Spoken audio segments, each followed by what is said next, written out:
혹시 아무리 가져도 만족이 안 된다고 느껴본 적 있으신가요? 왜 나는 늘 부족한 것처럼 느껴질까? 이런 생각 해보신 적 있으시죠? 사람들은 흔히 더 많이 가지면 행복해질 거라 믿습니다. 돈이 늘어나면 여유가 생길 것 같고, 성공하면 마음이 편해질 것 같고, 남들보다 앞서 있으면 걱정이 사라질 것 같지요. 하지만 이상하게도 현실은 그 반대인 경우가 많습니다. 원하던 것을 손에 넣었는데도 기쁨은 잠깐뿐이고, 곧바로 더 큰 목표, 더 좋은 것, 더 높은 위치를 바라보게 됩니다. 그리고 그 순간부터 마음은 다시 허기지기 시작합니다. 이 허기짐은 결코 돈이 부족해서가 아닙니다. 능력이 모자라서도 아니고, 남보다 뒤처졌기 때문도 아닙니다. 정말 우리를 괴롭게 만드는 건 욕심이 조금씩 커져 마음을 가득 채우는 그 과정입니다. 그래서 필요한 가르침이 바로 이 한 문장입니다. 진정한 부자는 욕심을 줄인 사람이다. 이 말은 단순히 검소하라는 뜻이 아닙니다. 마음을 어지럽히는 욕망의 결박에서 벗어나야 비로소 풍요로운 삶이 시작된다는 깊은 통찰입니다. 우리는 오늘 이 한 문장을 기준으로 왜 욕심이 우리 마음을 지치게 만드는지, 왜 비교가 만족을 앗아가는지, 그리고 어떻게 해야 진짜 부자로서의 자유를 되찾을 수 있는지를 차분히 함께 살펴보려 합니다. 지금 이 영상을 보고 계신 여러분이 혹시 마음속에 조금만 더라는 갈증을 품고 있다면 이 여정이 분명 도움이 될 것입니다. 자, 이제 욕심이라는 보이지 않는 굴레에서 한 걸음씩 벗어나 보는 시간을 시작해 보겠습니다. 우리가 살아가는 동안 가장 자주 마주하는 마음의 움직임은 바로 욕심입니다. 더 갖고 싶고, 더 인정받고 싶고, 더 남보다 앞서고 싶은 마음은 누구에게나 자연스럽게 찾아옵니다. 마치 숨을 쉬듯 당연하게 느껴지지만 이 욕심이 어디에서 비롯되는지, 그리고 왜 끝없이 반복되는지 들여다보면 인간의 마음이 가진 근본적인 성향을 깊이 이해할 수 있습니다. 부처님은 오래전부터 인간의 마음은 채워도 채워지지 않는 갈증과 같다고 말씀하셨습니다. 마음 속에서 일어나는 욕구는 한번 만족해도 다시 생겨나는 성질이 있기 때문입니다.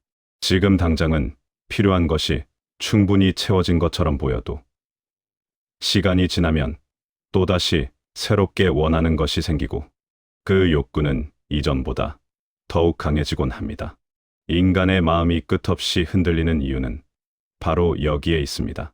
만족이 마음의 끝을 찍지 못하고 새로운 갈망이 끊임없이 이어지는 구조이기 때문입니다. 오늘날 현대 사회에서는 이런 마음의 움직임이 더욱 쉬운 속도로 커집니다. 재물, 명성, 성취, 외모, 사회적 위치까지 많은 사람들이 자신이 가진 것보다 더 큰 것을 바라보며 살아갑니다. 비교가 자연스러운 환경에서 우리는 자신을 있는 그대로 보기보다 남과 견주어 부족한 점을 먼저 떠올리게 됩니다. 마음이 외부로 향할수록 욕심은 더 빠르게 자랍니다. 다른 사람의 성취는 나의 기준이 되고, 다른 사람의 삶은 나의 부러움이 되며, 결국 마음은 끊임없이 흔들리는 파도처럼 안정되지 않습니다. 부처님은 욕심이 커질수록 마음의 빈틈도 커진다고 말씀하셨습니다. 마음이 욕망으로 가득 찬 것처럼 보이지만 실제로는 만족이 사라지고 허전함이 깊어지는 구조이기 때문입니다. 이것은 마치 물을 채우려 해도 바닥에 구멍이 뚫린 항아리와도 같습니다. 아무리 열심히 채워도 어느 순간 다시 비어 있는 것을 발견하게 됩니다. 욕심은 채움이 아닌 공허를 남기고 만족이 아닌 갈증을 더합니다. 문제는 우리가 욕심을 부리는 순간에는 이것을 거의 알아차리지 못한다는 점입니다. 더 많은 것을 갖게 되면 마음이 편안해질 것이라고 믿고 움직이지만 실제로는 더 많은 걱정과 불안을 함께 받아들입니다. 얻은 것을 지키려는 마음, 잃지 않으려는 두려움, 더 많은 것을 바라보게 되는 욕망이 동시에 생겨나며 마음을 더욱 무겁게 만듭니다. 욕심이 많아질수록 삶의 무게가 늘어나는 이유가 바로 여기에 있습니다. 부처님은 욕심이 나쁜 것이 아니라 욕심의 흐름을 모른 채 끌려다니는 삶이 괴로움을 만든다고 가르치셨습니다. 사람에게 욕망이 있다는 것은 자연스러운 일이며 그것 자체를 부정할 필요도 없습니다.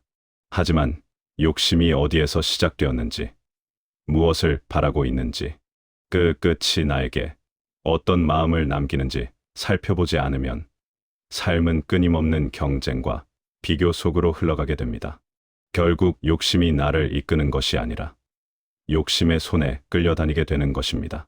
우리가 끝없이 원하게 되는 이유는 단순히 성격이나 욕구가 강해서가 아닙니다. 우리 뇌는 본래 부족함을 느끼고 새로운 자극을 찾도록 설계되어 있습니다. 새로운 것을 얻으면 뇌는 잠시 즐거워하지만 곧 익숙해지고 다시 새로운 즐거움을 찾습니다. 이 구조가 반복되면서 더 많은 것을 바라보게 되고 만족의 기준은 점점 올라가며 어느 순간 처음보다 더 큰 결핍을 느끼게 됩니다. 원하는 것이 많아질수록 오히려 마음은 더 불안해지는 이유가 바로 이 흐름 속에 있습니다. 부처님의 관점에서 보면 욕심은 마음 속에서 자연스럽게 일어나는 하나의 움직임일 뿐이며 그것에 사로잡히지 않고 바라볼 수 있을 때 비로소 자유가 생깁니다. 욕심을 억누르거나 없애려 하기보다 욕심이 일어나는 마음을 알아차리는 것이 중요합니다. 지금 무엇을 왜 원하는지, 그 욕망이 나에게 어떤 방향을 주고 있는지 스스로 묻는 순간 마음은 욕심에서 한 걸음 떨어져 여유를 찾기 시작합니다. 끝없이 바라는 마음을 이해하면 우리는 욕심에 지배당하지 않고 필요 이상의 경쟁에서 벗어나며 다른 사람의 기준이 아니라 나 자신의 삶을 기준으로 살아갈 수 있게 됩니다. 욕심이 만들어낸 빈틈을 메우는 방법은 더 많은 것을 채우는 것이 아니라 마음이 왜 흔들리는지를 바라보는 일입니다. 이것이 부처님이 전한 지혜이며 그 지혜는 오늘을 살아가는 우리에게도 그대로 적용됩니다. 우리가 욕심을 느끼는 순간을 깊이 들여다보면 그 대부분이 사실 비교에서 시작된다는 사실을 알 수 있습니다. 누군가가 더 좋은 집을 샀다는 소식을 들었을 때, 생각보다 더 빠른 승진을 했다는 이야기를 들었을 때, 혹은 SNS에 올라온 남의 화려한 하루를 보았을 때, 마음 한쪽에서 스멀스멀 올라오는 감정이 있습니다. 바로 나도 저만큼 갖고 싶다는 마음입니다. 처음엔 단순한 바람일 수 있지만 이 마음은 곧 자신을 돌아보는 기준을 흐리게 하고 남의 삶을 기준으로 나를 판단하게 만듭니다. 욕심의 대부분이 이 순간 바로 상대와의 비교에서 피어납니다. 부처님은 오래전부터 비교하는 마음을 매우 위험한 독이라고 가르치셨습니다. 비교는 겉으로는 아무 일도 하지 않는 것처럼 보이지만 마음 속에서는 조용히 독을 퍼뜨리며 우리의 만족과 평온을 갉아먹습니다. 부처님은 비교하는 마음이 생기면 두 가지 결과만 남는다고 말씀하셨습니다. 하나는 자만이고 하나는 열등감입니다. 어느 쪽이든 결국 자신을 있는 그대로 보지 못하게 만들고 마음의 평화를 빼앗아 가는 결과로 이어집니다. 다른 사람보다 조금 나은 위치에 있다고 느껴지면 잠시 우월한 감정에 빠지지만 그 감정은 오래가지 않습니다. 더 뛰어난 사람을 보는 순간 다시 흔들리고 어제의 만족이 오늘의 불안이 됩니다. 반대로 누군가보다 부족하다고 느낄 때는 마음이 움츠러들고 스스로를 낮추게 됩니다. 이 또한 본래의 나와 상관없는 평가입니다. 결국 비교는 어떤 결과가 나오든 마음이 흔들리게 되어 있습니다. 비교심은 우리를 끊임없이 흔드는 기계와 같아서 행복했던 순간조차도 남과 비교하는 마음이 들어오는 순간 금세 사라지고 맙니다. 이 과정에서 가장 크게 손해를 보는 것은 사실 지금의 나입니다. 내가 가진 것, 내가 살아온 과정, 내가 느끼는 행복은 비교가 일어나는 순간 희미해집니다. 남의 집이 더 커 보이고, 남의 직업이 더 좋아 보이고, 남의 삶이 더 화려해 보일 때, 우리는 자신의 삶이 가진 소중함을 잊어버립니다. 생긴 모습, 사는 곳, 경제적 여유, 가족 관계까지 모든 것을 남과 비교하기 시작하면 마음은 점점 지쳐갑니다. 비교는 우리 안에 있는 감사와 만족을 훔쳐가는 조용한 도둑과도 같기 때문입니다. 부처님은 비교를 멈추기 위해 가장 먼저 해야 할 일은 자신을 있는 그대로 바라보는 것이라고 하셨습니다. 남을 기준으로 삼지 않고 나의 삶 그 자체에 눈을 돌리는 순간 마음은 더 이상 흔들리지 않습니다. 남의 속도와 나의 속도는 같을 수 없으며 남의 과거와 나의 과거도 다르고 남이 가진 조건과 내가 가진 조건도 완전히 다릅니다. 그런데 우리는 전혀 다른 조건을 가진 사람과 나를 비교하며 괜히 마음을 아프게 합니다. 마치 다른 나무를 바라보며 왜 내 나무는 저만큼 빨리 자라지 않을까라고 고민하는 것과 같습니다.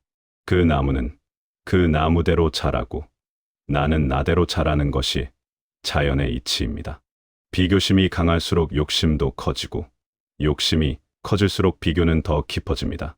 이 두 가지 마음은 서로를 끝없이 자극하며 마음을 쉬지 못하게 만듭니다.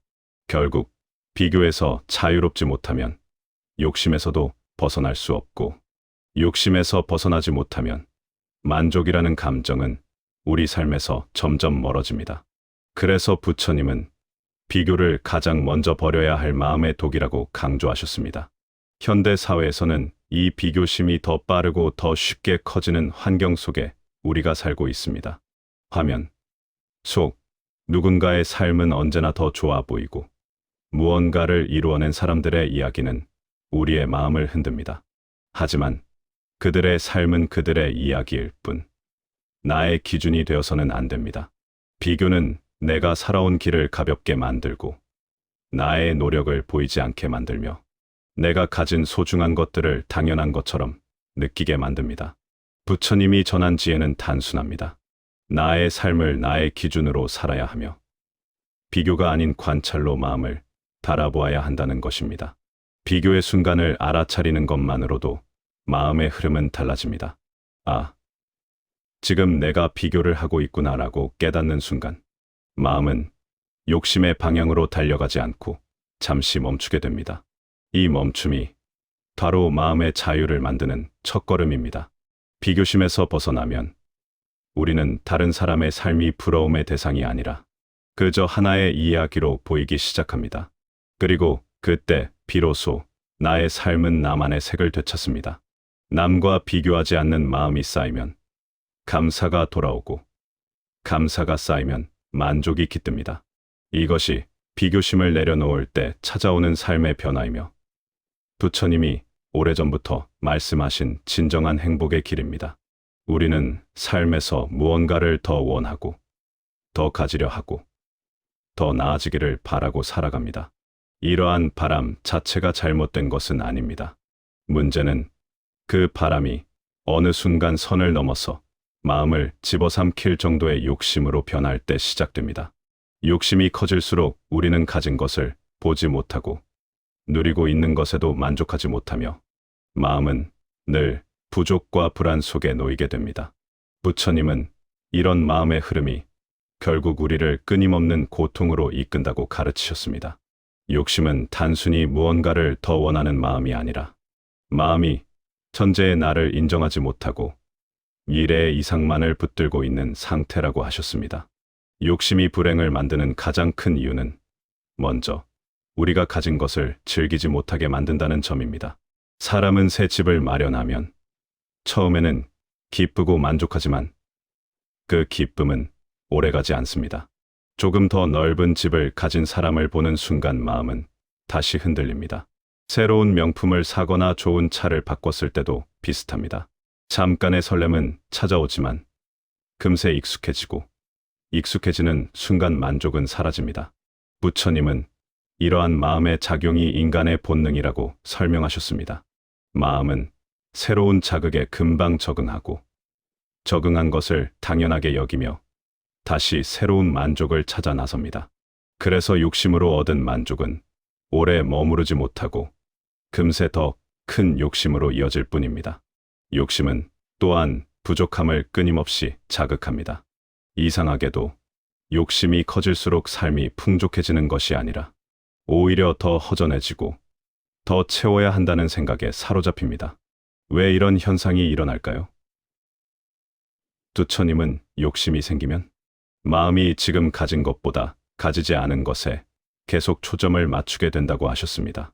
내가 가진 것이 아무리 많아도 마음이 바라보는 곳이 부족한 부분에만 머물면 사람은 스스로를 가난하다고 느끼게 됩니다. 그래서 욕심은 우리에게 풍요를 주는 듯하지만 실제로는 끊임없는 결핍의 감정을 만들며 마음을 가난하게 만듭니다. 이 부족함은 결국 불안으로 이어집니다. 욕심은 항상 미래의 어떤 목표를 향해 있기 때문에 현재를 편안하게 살지 못하게 만듭니다. 지금이 행복하더라도 마음은 혹시 잃어버리면 어떡하지?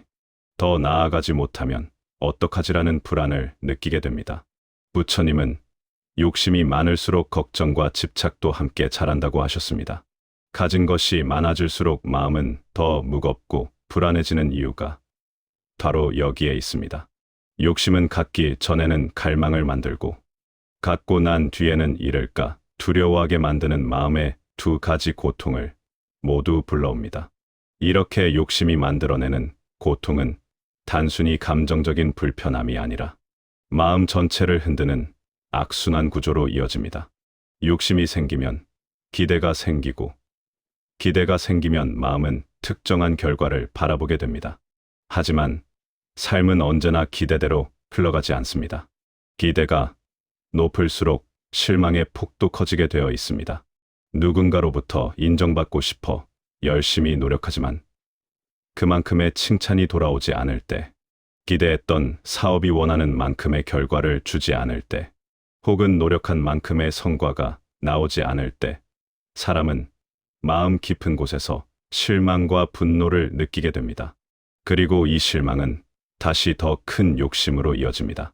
이 정도로는 부족하다. 다음에는 더 크게, 더 확실하게 성공해야 한다는 마음이 생기면서 욕심은 점점 커지고 사람은 더 큰 고통 속으로 빠져듭니다. 이 과정은 끝이 없습니다. 욕심은 기대를 낳고, 기대는 실망을 낳고, 실망은 다시 욕심을 키우는 구조를 반복합니다. 부처님은 이 구조를 마음이 쉬지 못하는 고통의 바퀴라고 표현하셨습니다. 바퀴가 계속 굴러가듯 마음의 욕심도 계속 다음 것을 향해 움직입니다. 만족이라는 감정은 이 바퀴가 잠시 멈출 때 비로소 느낄 수 있지만 욕심은 그 멈춤을 허락하지 않습니다. 그래서 욕심이 큰 사람일수록 마음은 더 바쁘고 더 예민하고 더 지치게 됩니다. 부처님은 욕심의 본질을 아주 단순한 문장으로 설명하셨습니다. 욕심은 채울수록 더 커진다. 마음을 채워줄 것처럼 보이지만 실제로는 마음을 더 비워버리는 것이 욕심의 속성입니다. 욕심은 시작할 때는 달콤하지만 그 끝은 항상 허전함으로 돌아옵니다. 더 많이 가진 사람도 만족하지 못하고 더 좋은 환경을 가진 사람도 다시 새로운 것을 찾고 있습니다. 이것은 개인의 문제가 아니라 마음의 본질 때문입니다. 마음은 붙잡은 것에 익숙해지고 익숙해지면 만족을 잃고 다시 새로운 것을 쫓게 됩니다. 욕심이 불행을 만드는 이유는 결국 마음을 끊임없이 흔들어 놓기 때문입니다. 마음이 흔들리면 사람은 아무리 많은 것을 가져도 평온할 수 없습니다. 반대로 마음이 고요하면 적어도 풍족함을 느낄 수 있습니다. 부처님이 욕심을 줄이는 삶을 강조하신 이유는 물질을 버리라는 뜻이 아니라 마음을 가볍게 하고 평온을 되찾으라는 뜻이었습니다. 마음이 단단해지고 욕심이 잦아들면 사람은 가진 것의 소중함을 다시 느끼게 되고 부족함보다는 충만함을 바라보게 됩니다. 이것이 바로 욕심에서 벗어나는 첫걸음이며 자유로운 삶을 향한 부처님의 지혜입니다. 우리는 종종 만족을 외부에서 찾으려 합니다. 더 좋은 집, 더 많은 재산, 더 높은 지위, 더 넓은 인간관계가 갖춰지면 행복해질 것이라 생각합니다. 그러나 부처님은 만족은 외부에서 오지 않고 오직 마음에서 온다고 가르치셨습니다. 만족은 환경이 만들어주는 감정이 아니라 태도가 만들어내는 지혜입니다. 그래서 부처님은 있는 그대로가 충분하다는 깨달음에 이르기 전까지 사람은 결코 평온을 누릴 수 없다고 하셨습니다. 이 말은 가진 것을 억지로 좋게 받아들이라는 뜻이 아니라 마음이 외부의 조건에 흔들리지 않는 자유를 가지라는 의미입니다. 만족을 외부 조건의 문제로 바라볼 때 우리는 한계 없는 욕망의 흐름 속에서 살아가게 됩니다. 돈이 충분하면 걱정이 사라질 것 같지만 실제로는 돈이 많아질수록 더 잃을까 두려워하고 더 많이 가져야 한다는 압박에 시달립니다. 좋은 집이 기쁨을 줄 것 같지만 곧 더 좋은 집을 본 순간 지금의 집은 이전만큼 만족스럽지 않게 느껴집니다. 사람의 마음은 이미 가진 것에는 쉽게 익숙해지고 익숙해진 순간 만족은 사라지며 새로운 것을 향해 손을 뻗습니다. 이러한 마음의 습성은 끝이 없습니다. 그래서 외부의 조건을 완벽하게 맞춘다고 해도 사람은 온전한 만족을 경험하기 어렵습니다. 부처님은 만족을 환경의 상태가 아니라 마음의 상태라고 정의하셨습니다. 마음이 현재의 삶을 바라볼 때 있는 그대로의 모습에서 가치와 의미를 발견할 수 있어야 만족이 생긴다고 하셨습니다. 예를 들어 식탁에 오르는 평범한 한 끼를 감사한 마음으로 바라보면 그 순간 마음은 풍요를 느낍니다. 하지만 아무리 값비싼 음식을 먹어도 비교하는 마음이 끼어들면 금세 부족함을 느끼게 됩니다. 결국 만족은 음식의 수준이 아니라 마음의 태도에서 결정됩니다. 날씨가 맑다고 기분이 좋아지는 것이 아니라 비 오는 날에도 나름의 기쁨을 찾아낼 수 있는 사람이 평온한 삶을 누립니다. 이는 삶의 상황이 아니라 마음의 관점이 삶의 질을 결정한다는 뜻입니다. 또한 부처님은 만족을 단순히 현재의 안주하라는 말로 이해해서는 안 된다고 강조하셨습니다. 만족은 게으름이나 포기를 의미하지 않습니다. 만족은 지금 가진 것의 소중함을 볼 수 있는 눈이며 현재를 긍정하는 마음의 힘입니다. 그래서 만족하는 사람은 오히려 더 단단하고 더 안정적인 삶을 살아갑니다. 반대로 만족하지 못하는 사람은 아무리 많은 것을 얻어도 불안과 조급함 속에 사로잡히게 됩니다. 만족의 철학은 지금 이 순간이 충분하다고 말할 수 있을 때 비로소 마음이 자유를 얻는다는 깊은 메시지를 담고 있습니다. 만족이 태도에서 시작된다는 사실은 우리의 일상에서도 쉽게 확인할 수 있습니다.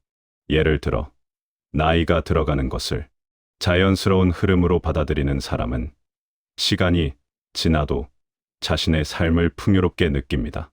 반면 젊음을 잃어간다는 생각에 사로잡힌 사람은 거울을 볼 때마다 불안해지고 과거와 비교하며 자신을 평가절하합니다. 똑같은 나이를 살아도 한 사람은 감사하고 한 사람은 불안해합니다. 이는 환경이 아니라 마음가짐이 삶의 질을 가르는 결정적인 요소임을 보여줍니다. 일자리나 수입도 마찬가지입니다. 누군가는 평범한 월급 속에서도 가족과 함께 밥을 먹으며 행복을 느끼고 누군가는 높은 연봉을 받아도 더 많이 가져야 한다는 압박 속에 지쳐 있습니다. 부처님은 이러한 현상을 마음이 가난하면 아무리 많은 것을 가져도 풍요롭지 못하다고 설명하셨습니다. 반대로 마음이 넉넉한 사람은 적어도 충분하다고 하셨습니다. 마음에서 시작되는 만족이 실제 삶의 질을 결정하기 때문입니다. 또한 만족이 중요한 이유는 욕망을 제어하는 가장 강력한 방법이기 때문입니다. 욕망을 억지로 누르거나 참으려고 하면 마음은 오히려 더 불안해지고 더 집착하게 됩니다. 그러나 내가 가진 것을 충분히 느끼고 현재에 만족하는 순간 마음은 자연스럽게 욕심의 속박에서 벗어납니다. 만족은 욕망을 억누르는 힘이 아니라 욕망을 잠재우는 지혜입니다. 부처님은 이 지혜를 통해 마음을 가볍게 하고 삶을 단단하게 세울 수 있다고 가르치셨습니다. 만족은 또한 관계에서도 중요한 역할을 합니다.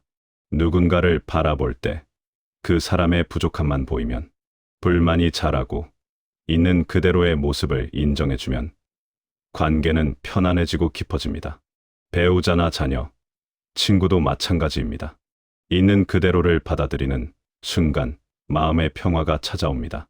반대로 상대를 바꾸려는 욕심이 커질수록 실망은 깊어지고 마음은 점점 예민해집니다. 만족의 태도는 단순히 나 자신에게만 필요한 것이 아니라 인간관계를 이해하는 데도 핵심적인 요소입니다. 부처님이 강조한 만족의 철학은 결국 우리의 마음이 어디를 바라보고 있는지에 대한 질문입니다. 결핍을 바라보면 삶은 늘 부족하고 있는 그대로의 풍요를 바라보면 삶은 충분해집니다. 만족은 상황이 좋아져야 생기는 것이 아니라 마음이 안정될 때 자연스럽게 피어오르는 감정입니다. 만족을 아는 사람은 더 가지지 않아도 편안하고 덜 가지더라도 기쁘며 흔들리는 상황에서도 중심을 잃지 않습니다. 이것이 바로 부처님이 말씀하신 있는 그대로 충분하다는 가르침의 참된 의미입니다. 우리는 흔히 부자를 떠올릴 때 돈이 많은 사람을 먼저 생각합니다. 큰 집에 살고 좋은 차를 타고 풍요로운 삶을 누리는 사람을 부자라고 부릅니다. 그러나 부처님의 관점에서 보면 이러한 기준은 아주 불완전합니다. 왜냐하면 돈이 많아도 마음이 가난한 사람들은 결코 행복을 누릴 수 없기 때문입니다. 반대로 가진 것이 적어도 마음이 넉넉한 사람들은 매 순간을 평온하게 살아갑니다. 그래서 부처님은 진정한 부자는 욕심을 줄인 사람이다라고 가르치셨습니다. 이 말은 단지 물질을 적게 소유하라는 뜻이 아니라 마음의 풍요가 삶의 품질을 결정한다는 깊은 통찰을 담고 있습니다. 많은 사람들은 더 많이 가져야 불안이 사라질 거라 믿습니다. 그러나 현실은 전혀 그렇지 않습니다. 어느 정도의 돈과 성취를 손에 넣으면 불안이 사라질 줄 알았는데 오히려 더 많은 걱정이 마음에 들어옵니다. 더 많이 가져야 할 이유가 생기고 내가 가진 것을 잃지 않기 위해 애쓰는 마음이 커지며 주변 사람들과 끊임없이 비교하게 됩니다. 이렇게 마음이 빈틈으로 가득할 때는 아무리 재산이 많아도 풍요를 느낄 수 없습니다. 마음이 가난한 이유는 단순히 돈의 문제가 아니라 욕심의 문제이기 때문입니다. 부처님은 욕심이 마음을 가난하게 만드는 원리를 아주 명확하게 설명하셨습니다. 욕심은 결핍에서 시작되기 때문에 욕심이 커질수록 나는 늘 부족한 사람처럼 느껴집니다. 지금 가진 것에 대해 감사를 느끼기보다 아직 가지지 못한 것들에 눈이 더 많이 가게 되고 그 결과 마음은 계속해서 허전함과 불안 속에 머물게 됩니다. 욕심을 가득 품은 마음은 마치 구멍이 난 항아리와 같아서 아무리 물을 부어도 결코 차오르지 않습니다. 물질이 아무리 넘쳐도 마음은 늘 텅 빈 느낌을 갖게 되는 이유가 바로 여기에 있습니다. 그렇다면 왜 욕심을 줄이는 것이 진정한 부자로 가는 길일까요? 욕심을 줄인다는 것은 단순히 더 적게 가진다는 의미가 아니라 마음의 주인이 되겠다는 선언과도 같습니다. 욕심은 우리를 끊임없이 비교와 경쟁의 틀 안에 가두지만 욕심이 줄어들면 그 틀에서 벗어날 수 있습니다. 마음이 조급해지지 않고 결과에 매달리지 않고 다른 사람의 시선에 흔들리지 않게 됩니다. 마음에 공간이 생기면 비로소 편안함이 찾아옵니다. 삶이 무거워지는 이유는 대부분 더 가지려는 마음의 부담 때문이기 때문에 욕심을 줄이는 순간 삶은 가벼워지고 자유로워집니다. 부처님의 가르침에서 중요한 또 하나의 포인트는 풍요의 기준을 가지고 있는 양이 아니라 느끼는 정도로 본다는 점입니다. 두 사람이 똑같은 수준의 삶을 살고 있어도 한 사람은 부족함을 느끼고 다른 사람은 충분함을 느낄 수 있습니다. 결국 풍요는 바깥에서 오는 것이 아니라 마음의 해석에서 결정됩니다. 예를 들어 두 사람이 같은 음식을 먹어도 한 사람은 투덜거리며 먹고 다른 사람은 감사하며 먹을 수 있습니다. 그 순간 누가 더 풍요로운 사람입니까? 당연히 감사를 느끼는 쪽입니다. 마음이 넉넉한 사람이 진정한 부자인 이유는 바로 이 마음의 해석 능력이 풍요를 결정하기 때문입니다. 이 관점에서 보면 돈이 많다는 사실은 부유함의 절대 기준이 될 수 없습니다. 물론 돈은 삶을 편하게 해주는 도구이고 필요할 때 유용하게 쓰입니다. 하지만 돈이 행복을 보장하지는 않습니다. 돈은 마음의 빈틈을 채우는 능력이 없기 때문입니다. 부처님은 물질적 풍족함은 일시적인 편안함을 줄 수 있지만 영원한 행복을 주지 못한다고 말씀하셨습니다. 영원한 행복은 마음이 안정될 때, 욕심에서 벗어날 때 찾아오며 이것이 바로 진정한 부자가 되는 길이라고 하셨습니다. 진정한 부자는 가진 것이 많아서 걱정이 없는 사람이 아니라 가진 것을 지키느라 불안하지 않은 사람입니다. 마음이 흔들리지 않고 현재의 삶을 소중히 바라볼 수 있는 사람입니다. 남들과 비교하지 않아도 평온하고 더 가지지 않아도 만족할 수 있는 사람입니다. 이런 사람의 마음은 자연스럽게 여유를 갖고 그 여유는 관계에서, 일상에서, 선택의 순간마다 풍요로움으로 나타납니다. 욕심을 줄이는 것은 잃는 것이 아니라 마음의 짐을 내려놓고 삶의 공간을 넓히는 일입니다. 부처님은 우리에게 진정한 부는 마음에서 시작한다고 강조하셨습니다. 마음이 넉넉하면 가진 것이 적어도 행복하고 마음이 빈약하면 아무리 많은 것을 가져도 허전합니다. 그래서 욕심을 줄이는 사람은 마음의 자유를 얻고 그 자유가 풍요를 만들어줍니다. 결국 진정한 부자는 은행 잔고가 많은 사람이 아니라 오늘의 삶을 감사히 바라보고 욕심의 굴레에서 벗어나 마음의 평온을 지켜낼 수 있는 사람입니다. 이것이 부처님이 말씀하신 진정한 부자의 모습이며 우리가 나아가야 할 삶의 방향입니다. 욕심을 줄이는 일은 단순히 참거나 억누르는 기술이 아닙니다. 사실 부처님께서는 욕망을 억제하라고 한 적이 거의 없습니다.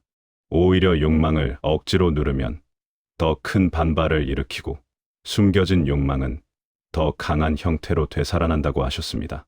그렇기 때문에 욕망을 다루는 첫 번째 단계는 억누르는 것이 아니라 관찰하는 것. 다시 말해 욕망을 있는 그대로 알아차리는 데 있습니다. 우리가 누군가를 부러워할 때, 뭔가를 갖고 싶어 마음이 꿈틀거릴 때, 혹은 갑자기 허전함과 부족감이 올라올 때, 대부분의 사람들은 그 감정을 빨리 해소하려고만 합니다. 마음속에서 어떤 불편함이 올라오면 즉시 물건을 사거나 무엇을 먹거나 혹은 남과의 비교를 통해 스스로를 위로하려 합니다. 하지만 이런 방식은 갈증을 물로 해소하는 것이 아니라 기름으로 끓여는 것과 비슷합니다. 잠시 꺼지는 듯 보이지만 시간이 지나면 더 큰 불길로 번집니다. 그래서 부처님께서는 욕망이 올라올 때 이렇게 말씀하셨습니다. 그 마음을 판단하지 말고 그저 바라보라. 이것이 바로 알아차림의 지혜입니다. 욕망은 감정이 아니라 하나의 흐름이며 잠시 머물렀다가 반드시 사라지는 마음의 움직임에 불과합니다. 욕망을 나쁜 것으로 붙잡아두면 그 마음은 더 단단해집니다. 하지만 욕망의 움직임을 조용히 바라보기만 해도 신기하게도 마음은 점점 가라앉습니다. 부처님은 마음을 연못에 비유하셨습니다. 물을 흔들면 탁해지지만 그대로 두면 천천히 가라앉아 맑아지듯이 욕심 또한 억지로 건드릴 필요 없이 알아차림 속에서 저절로 잦아든다고 하셨습니다. 예를 들어 누군가의 멋진 집을 보고 갑자기 마음이 불편해졌다고 가정해 봅니다. 예전에는 그 마음을 무시하거나 더 갖고 싶다는 감정에 휩쓸려 스스로를 몰아붙였을 것입니다. 그러나 이제는 다르게 접근할 수 있습니다. 아, 지금 내 마음에 비교가 올라왔구나. 누군가를 부러워하는 마음이 생겼네. 이렇게 조용히 이름 붙여주는 것만으로도 욕망은 힘을 잃습니다. 욕망의 실체는 강한 감정이 아니라 잠깐 스치는 마음일 뿐이기 때문입니다. 우리가 욕심에 휘둘리는 이유는 욕망이 강해서가 아니라 욕망을 제대로 들여다본 적이 없기 때문입니다. 들여다보지 않으니 정체를 모르고 정체를 모르니 두려워지고 두려우니 더 큰 욕망으로 덮어버리려 합니다. 하지만 부처님은 욕망이 올라오는 순간을 포착하면 이미 절반은 이긴 것이라고 말씀하셨습니다. 왜냐하면 관찰된 욕망은 더 이상 우리를 휘두를 수 없기 때문입니다. 또한 이 알아차림의 힘은 욕망과의 관계를 완전히 바꿉니다. 우리는 욕망을 억압할 때 고통을 느끼고 따라갈 때도 고통을 느낍니다. 억누르면 답답하고 따라가면 늘 부족합니다. 하지만 관찰만 할 때는 고통이 없습니다. 욕망과 거리를 두는 능력이 생기기 때문입니다. 거리가 생기면 욕망은 더 이상 나를 묶어두는 족쇄가 아니라 그냥 마음의 한 장면처럼 흘러가는 구름이 됩니다. 부처님이 강조한 것은 무욕이 아니라 욕망과의 자유로운 관계였습니다. 욕망이 없는 사람이 되는 것이 아니라 욕망이 있어도 끌려가지 않는 사람이 되는 것. 이것이 진짜 자유입니다. 그리고 자유는 거창한 수행에서 시작하지 않습니다. 지금 이 순간 올라오는 욕망을 부드럽게 바라보는 바로 그 자리에서 시작됩니다. 욕망은 우리의 적이 아닙니다. 우리가 욕망을 적으로 만들 때만 적이 됩니다. 욕망을 있는 그대로 받아들이고 비난하지 않고 붙잡지 않고 쫓아가지도 않을 때 마음은 깊은 평온으로 돌아갑니다. 욕망을 관찰하는 연습은 단순한 마음 챙김이 아니라 인생의 방향을 바꾸는 첫걸음입니다.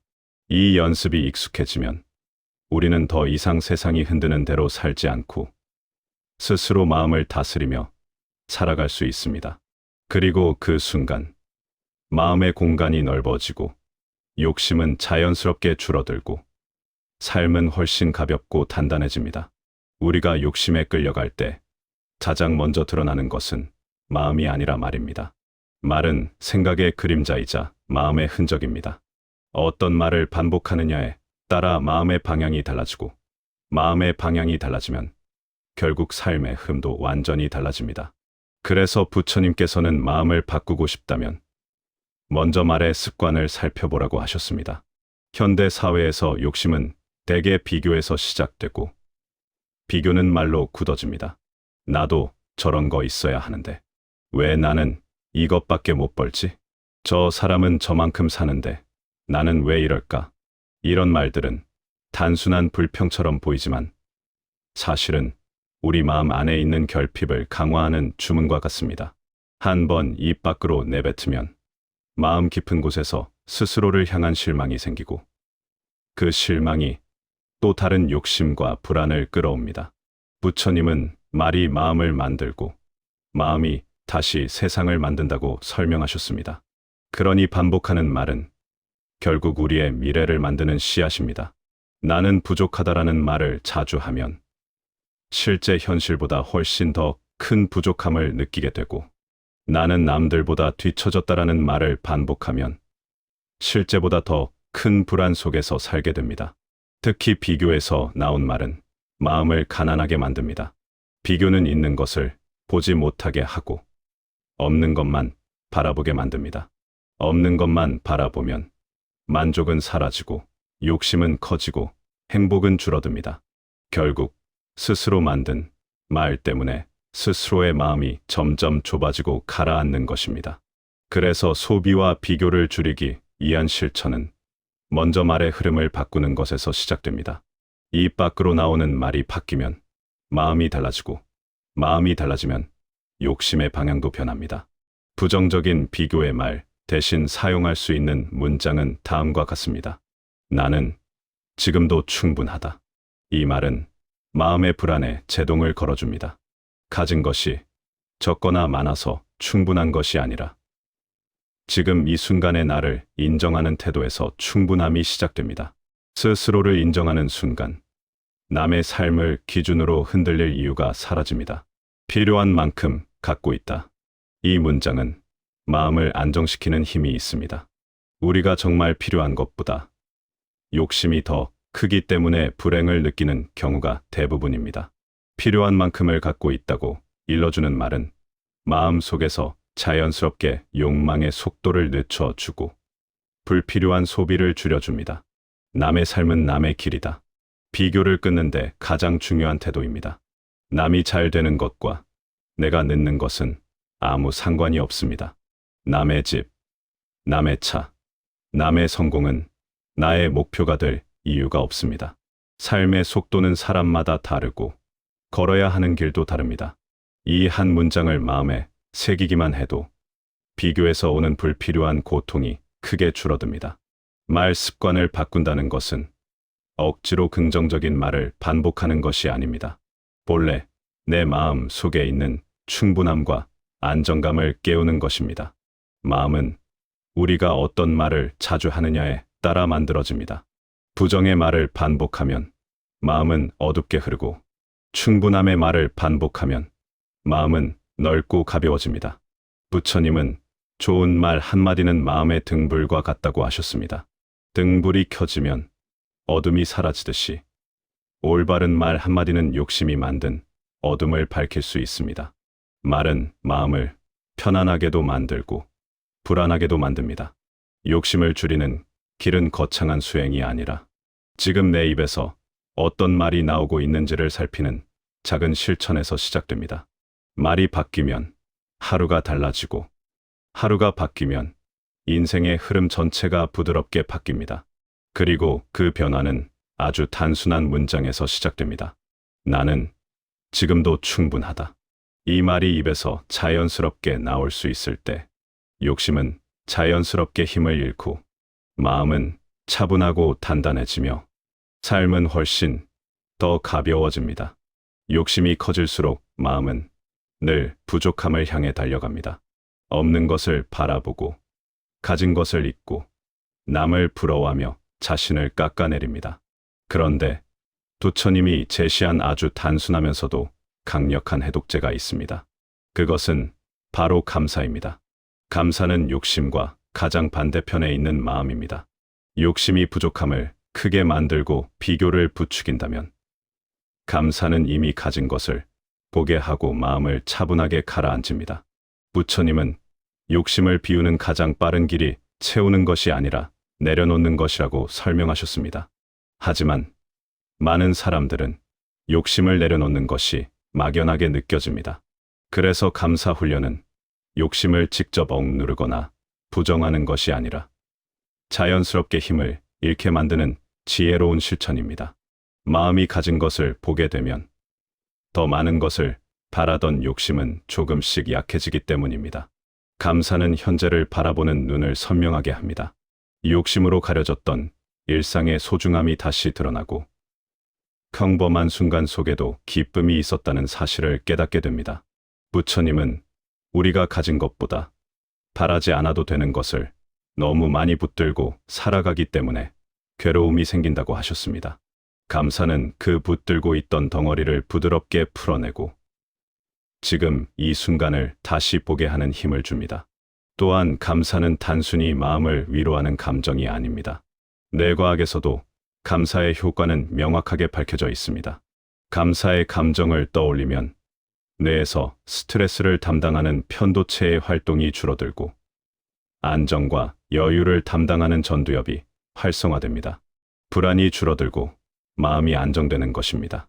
실제로 감사 일기를 꾸준히 쓰는 사람들은 스트레스와 불안을 크게 줄이고 자신감과 만족감이 높아진다는 연구도 많습니다. 즉, 감사는 단순한 감정 놀이가 아니라 마음의 균형을 되찾는 과학적 도구이기도 합니다. 감사를 통해 만족이 커지는 이유는 명확합니다. 뇌는 반복되는 감정과 생각에 익숙해집니다. 불만을 자주 말하면 불만을 더 잘 찾게 되고, 비교를 자주 하면 비교할 대상을 더 쉽게 떠올립니다. 그와 마찬가지로 감사를 반복하면 뇌는 자연스럽게 긍정적인 요소를 찾는 쪽으로 훈련됩니다. 이는 억지로 기분을 좋게 만드는 것이 아니라 뇌의 자동 습관을 바꾸는 것입니다. 감사는 만족을 만들어내는 가장 안정적이며 꾸준한 방식입니다. 감사는 큰 사건이나 특별한 성취에서 찾는 것이 아닙니다. 부처님도 일상의 작은 기쁨에 마음을 두는 것을 지혜라고 하셨습니다. 거창한 일이 일어나야 감사한 것이 아니라 이미 누리고 있는 것 속에서 감사할 이유를 찾는 것이 마음 수행의 핵심입니다. 그래서 추천드리는 실천이 있습니다. 하루에 단 3가지 감사한 일을 적어보는 것입니다. 작아도 좋고 사소해 보이는 것도 괜찮습니다. 오히려 작을수록 효과가 큽니다. 오늘 따뜻한 밥을 먹은 것, 사랑하는 사람이 건강한 것, 크게 문제 없었던 하루를 보낸 것, 잠을 잘 수 있는 집이 있는 것, 이런 아주 일상적인 기록들이 쌓이면 뇌는 천천히, 그러나 확실하게 안정과 만족 쪽으로 기울어집니다. 감사 훈련을 하다 보면 흥미로운 변화가 찾아옵니다. 처음에는 억지로 적는 느낌일 수 있지만 어느 순간부터 감사할 만한 장면이 자연스럽게 눈에 들어옵니다. 마음을 짓누르던 불안이 조금씩 옅어지고 욕심이 마음속에서 차지하던 공간이 줄어들기 시작합니다. 남의 삶을 부러워하기보다 내 삶의 기쁨을 더 자주 떠올리게 되고 비교 대신 여유가 깃듭니다. 이것이 바로 감사가 만드는 마음의 전환입니다. 결국 감사 훈련은 욕심을 없애는 어려운 수행이 아니라 마음이 편안해지는 작은 길입니다. 욕심은 늘 결핍에 집중하게 만들지만 감사는 충만한 부분을 바라보게 합니다. 불안은 미래를 걱정하게 만들지만 감사는 지금을 안전하게 느끼게 합니다. 욕심은 스스로를 몰아붙이지만 감사는 스스로를 다독입니다. 이렇게 마음이 편안한 상태가 되면 욕심은 자연스럽게 자리를 잃습니다.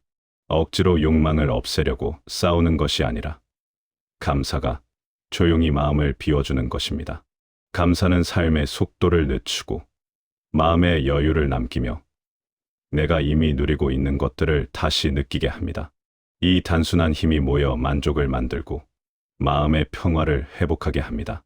욕심을 줄이고 싶은 마음, 행복한 삶을 살고 싶은 마음이 있다면 오늘 밤 종이에 딱 3가지를 적어보시는 것도 좋습니다.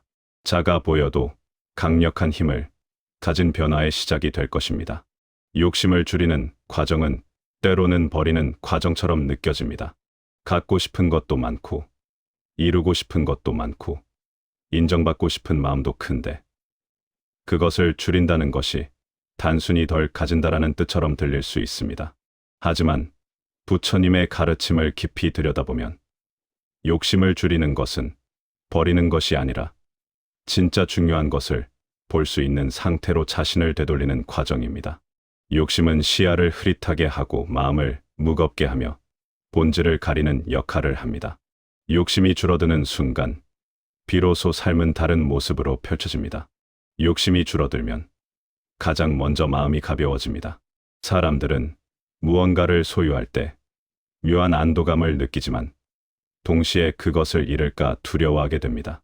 성취하면 기쁘지만 동시에 더 큰 성취를 해야 한다는 압박이 뒤따릅니다. 욕심이 커질수록 마음이 편해지는 것이 아니라 더 많은 불안이 따라붙습니다.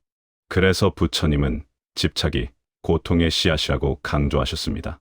마음을 짓누르던 집착이 조금씩 거치면 사람은 마치 무거운 짐을 벗어던진 것처럼 편안함을 되찾습니다. 예전보다 덜 가져도 더 만족하고 덜 이루었어도 여유가 생기며 하루하루가 크게 흔들리지 않는 상태가 됩니다. 욕심이 줄어들면 관계 또한 부드럽고 따뜻하게 변하기 시작합니다. 욕심의 상당 부분은 비교와 인정 욕구에서 비롯됩니다. 남보다 더 잘 보이고 싶고 뒤처지지 않고 싶고 더 좋은 평가를 받고 싶다는 마음이 관계를 긴장시키고 마음의 여유를 앗아갑니다. 그러다 보면 작은 말에도 상처받고 상대의 행동을 과하게 해석하며 필요 이상으로 민감해지는 순간들이 늘어납니다. 하지만 욕심이 줄어들면 관계를 바라보는 시선이 바뀝니다. 상대를 통해 나를 증명하려 하지 않고 누군가의 삶을 자신의 기준으로 판단하려 하지 않게 됩니다. 사람 자체를 자연스럽게 바라보고 존중할 수 있는 마음이 자랍니다. 이 변화는 관계를 훨씬 건강하게 만들고 괜한 오해와 갈등이 줄어들며 더 깊고 편안한 연결을 만들어줍니다. 욕심을 줄이면 스스로에 대한 신뢰도 커집니다. 욕심이 클 때 사람들은 끊임없이 자신을 다그치며 이 정도로는 부족하다라고 느끼기 쉽습니다. 조금 잘해도 만족하기보다 더 잘해야 한다고 느끼고 작은 성취를 거둬도 금방 가치가 사라지는 것처럼 느낍니다.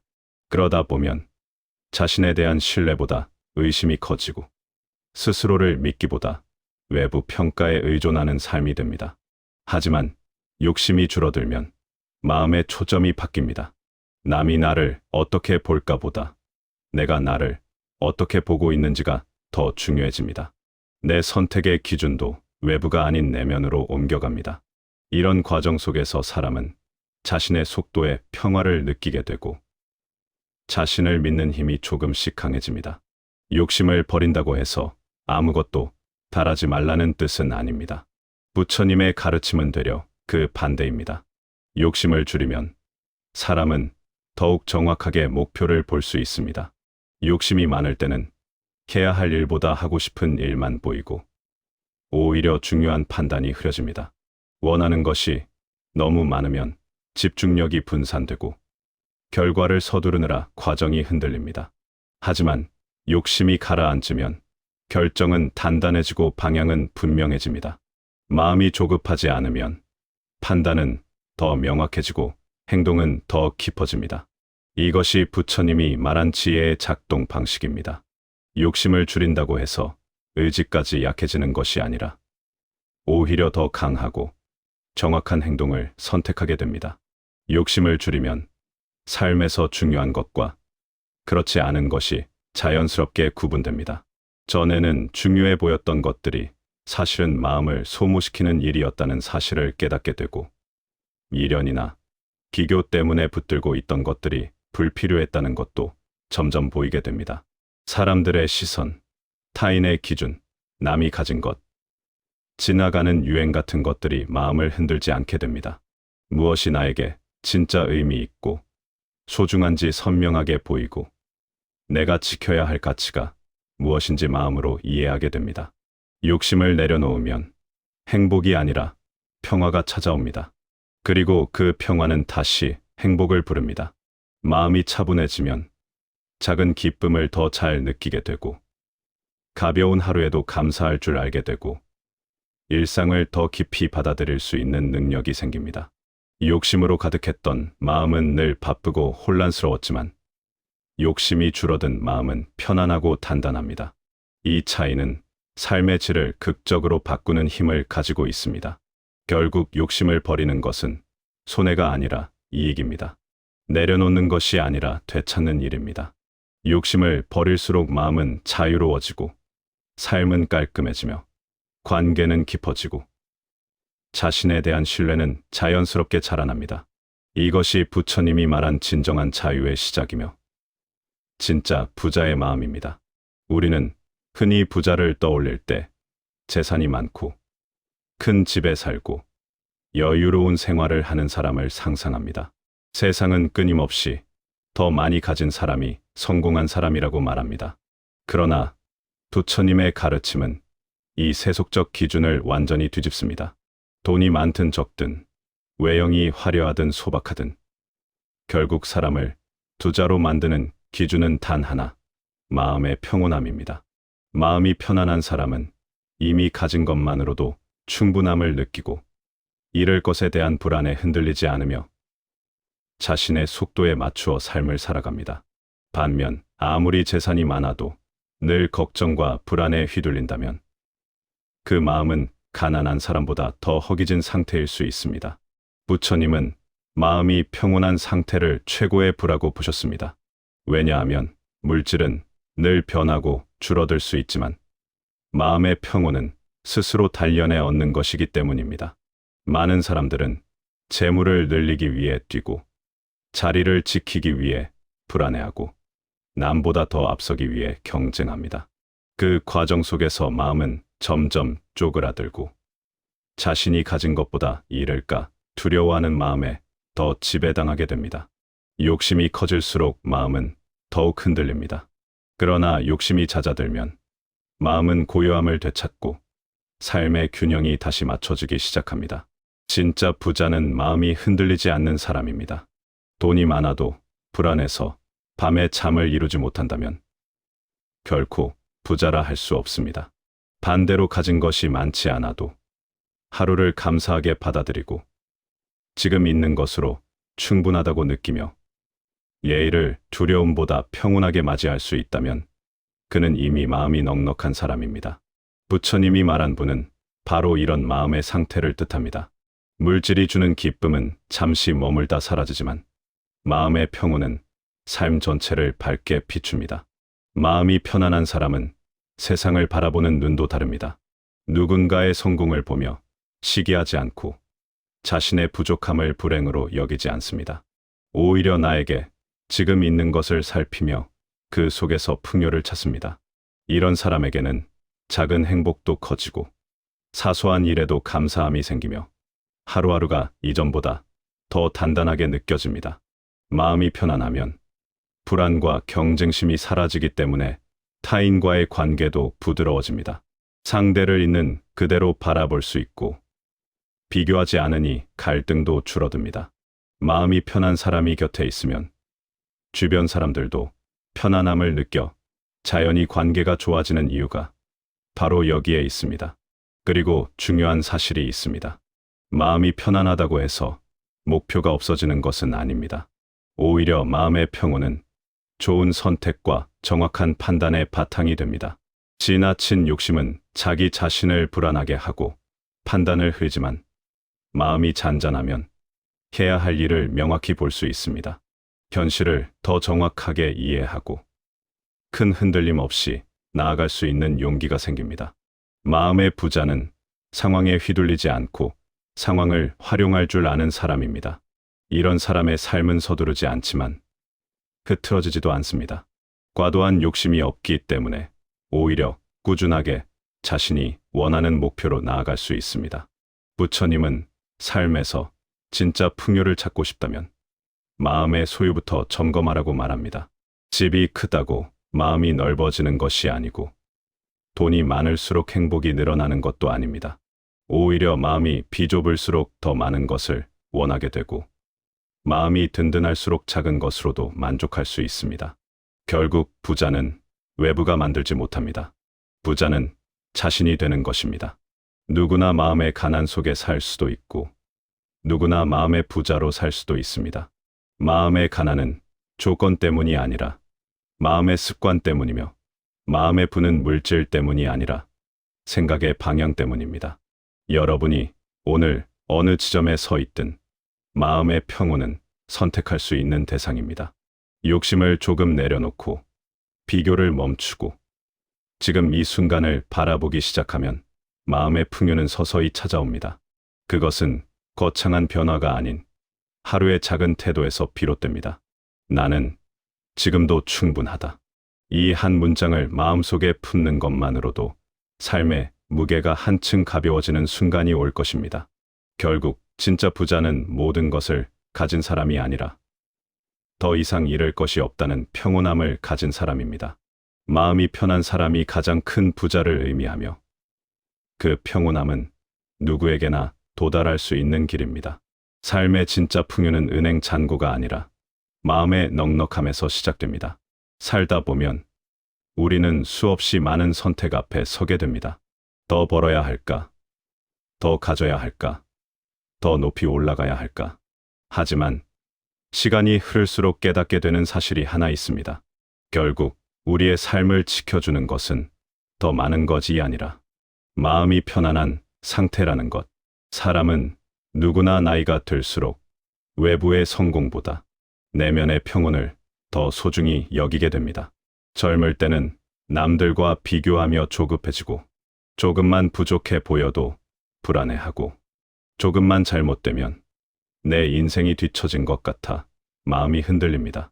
그러나 인생의 후반부에 다다르면 그 모든 조급함이 환상에 불과했다는 걸 서서히 알게 됩니다. 가져야 할 이유도 비교해야 할 이유도 사실은 없었습니다. 우리가 진짜로 원한 건 더 많은 것이 아니라 더 편한 마음이었습니다. 욕심은 끝이 없습니다. 욕심을 채우면 일시적으로 만족할지는 몰라도 새로운 욕망이 다시 고개를 듭니다. 그래서 욕심을 좇는 인생은 늘 결핍 속에서 흔들립니다. 하지만 욕망을 관찰하고 내가 가진 것을 돌아보고 감사할 줄 아는 마음을 기르면 비로소 인생은 조용히 평온을 되찾습니다. 이 평온은 누가 대신 가져다 주지 않습니다. 돈도, 사람도, 성공도 줄 수 없습니다. 오직 나 스스로 내 마음을 다루는 능력에서 나옵니다. 감사의 마음을 가진 사람은 작은 것에서도 행복을 찾습니다. 비교하지 않는 사람은 남의 속도가 아니라 자기 인생의 리듬을 따릅니다. 욕망에 끌려다니지 않는 사람은 마음이 단단하여 쉽게 흔들리지 않습니다. 결국 마지막에 웃는 사람은 가장 많이 가진 사람이 아니라 가장 많이 편안한 사람입니다. 마음이 편안하면 관계가 부드러워지고 매일이 조금 더 따뜻해지고 작은 일에도 기쁨이 피어납니다. 그리고 그런 사람만이 남에게도 안정과 평온을 줄 수 있습니다. 자기 마음을 다스릴 줄 아는 사람이 누군가의 버팀목이 되고 가족의 중심이 되고 주변 사람들에게도 편안한 공기를 만들어냅니다. 이 영상에서 나눈 이야기들은 결국 한 가지 메시지로 이어집니다. 당신의 마음이 편안해지면 당신의 인생 전체가 편안해진다. 우리는 모두 마음이 부자인 사람이 되고 싶어 합니다. 그리고 그것은 특별한 능력이 아니라 아주 작은 실천에서 시작됩니다. 오늘의 생각이 당신의 하루를 조금 더 평온하게 만들기를 바랍니다. 당신의 삶에 잔잔한 평화가 오래 머물기를 진심으로 응원합니다.